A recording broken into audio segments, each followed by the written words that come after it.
Okay, let's jump right into this explainer. Today, we're stepping into a world that you almost never see in standard data sets. We're going to adopt the perspective of a field researcher embedded deep inside high conflict zones, just to decode the hidden, everyday machinery of systemic violence. We'll be looking at a really fascinating longitudinal study by Suman Nath that tracks the underground networks of political violence in the Indian state of West Bengal between 2008 and 2022. We're going to look right past the surface level news headlines to figure out how conflict is actually produced, organized, and adapted on the ground. Because honestly, understanding this is absolutely crucial for recognizing how violence can be manufactured pretty much anywhere. But before we dig into the findings themselves, we really need to appreciate just how difficult it is to gather this kind of information. I mean, think about the deep ethical dilemmas here. Documenting illegal activities firsthand literally means watching dangerous, terrifying events unfold right in front of you, without stepping in. You're constantly balancing your own personal safety with your research ethics, all to gather critical data that is practically invisible to the outside world. Usually when scholars look at violence, they zoom way out. These instrumentalist scholars focus on macro data, things like election timings, GDP, huge institutional shifts. And right, that's totally fine for a bird's eye view. But the ethnographic evidence we're exploring today, it's all about the boots on the ground. We're looking at the micro-level realities, the actual individual perpetrators, and how these everyday actors fluidly adapt their local networks to survive. To really wrap our heads around this, we're going to trace a chronological journey across 14 years of conflict. We'll start way out in the western forested tracts. Then, we'll move into the agricultural heartlands. And finally, we'll end up examining the urban and semi-urban centers to see how the drivers of conflict evolved over time. So let's hit Domain 1, the Maoist-era armed response in Junglemahal, which spans from 2008 to 2011. This was easily the bloodiest phase in the state's recent past. It was basically a civil war environment in the villages, driven by a structured response to an armed Maoist rebellion. And it perfectly illustrates how violence escalates. At first, you had the Gram Shanti Raksha Bahini, which were essentially spontaneous, local village peacekeepers using traditional weapons to protect their leaders. But by 2009, that completely morphed. Those local groups were replaced by Harmad camps. These were centrally organized, heavily armed, professional mercenaries brought in from the outside. And here's the truly tragic part of how these mercenary operations functioned. At the outermost edges of this network, everyday villagers were literally forced to serve these hostile camps against their own will. They were intimidated, their livestock was stolen, and they had to cook for the exact same people who were terrorizing their neighborhoods. All of this tension eventually climaxed in the horrifying 2011 Natai incident, where mercenaries just opened fire indiscriminately on the villagers. 326. That is a staggering number of civilian casualties, and that was just the peak in the year 2010. It really highlights the horrific human cost of these highly organized, armed networks operating right at the village level. But as the political landscape totally shifted in 2011, this specific type of armed violence rapidly faded away.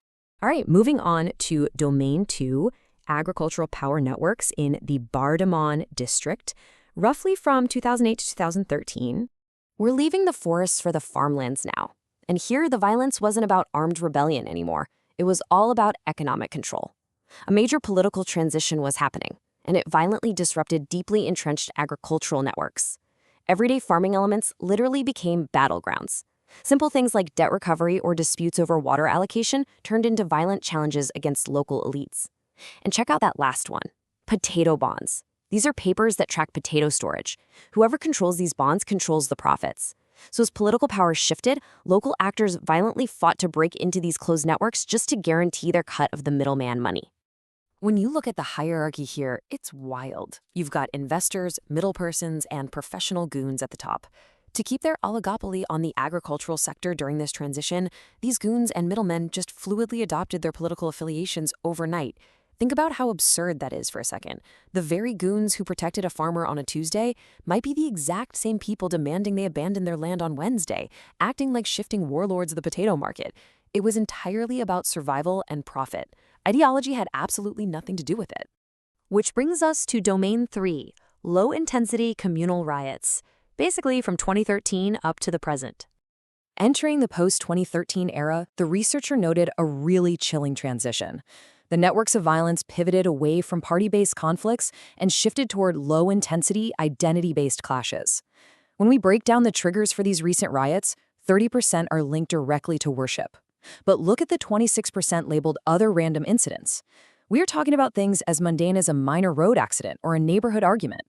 That reveals a hypersensitive public sphere where the tiniest spontaneous spark can ignite massive social divisions. But there are also deeply planned events, specifically that 17% triggered by invented traditions. And this is where things get really intentional.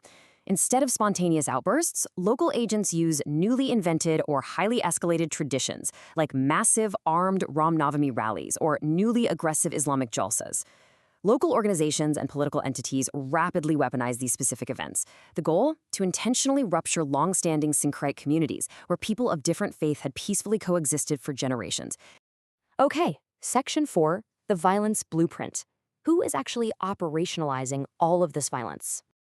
Zooming out from those three very different environments, the Maoist forests, the agricultural markets, and the communal streets, the field research revealed a clear, universal blueprint. There is a four-tier structure of concentric circles that drives the violence, regardless of what type of conflict it is.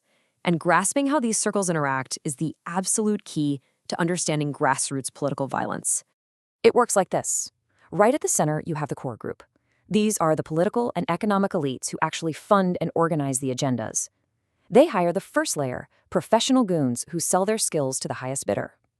Surrounding them is the second layer, local opportunists. These are your everyday party cadres or local club members looking for a little leverage. And finally, the outermost third layer is the charged public sphere, ordinary, everyday people who are bombarded with misinformation and just get swept up in the emotion of the chaos. Listen to this quote from a local opportunist in that second layer during a communal incident. It's a stark, deeply unsettling admission. For these local actors, participating in this hierarchy is literally an alternative career path. Violence becomes a reliable source of local power, status, and economic opportunity. They basically just wait for the core group and the professionals to create a spark, and then they use that manufactured chaos to elevate themselves. So, what's the big takeaway from all these years of field observations? One word: fluidity. The individuals operating inside those concentric circles are not strictly bound by any ideology. Whether they are fighting Maoists, brawling over potato bonds, or clashing over religious identity, these perpetrators seamlessly shift their roles, their bosses, and their political allegiances. Their only real driving forces are survival, relevance, and grabbing economic dominance in whatever system happens to be in power at the time. The machinery is built, and the professionals and opportunists are just waiting in the wings for their next gig. Knowing the incredible resilience and adaptability of these underground networks, as the political and economic terrain inevitably shifts again in the future, how will these fluid networks of violence adapt next? I'll leave you with that thought to ponder. Thanks for hanging out with me for this explainer. Keep questioning and keep learning.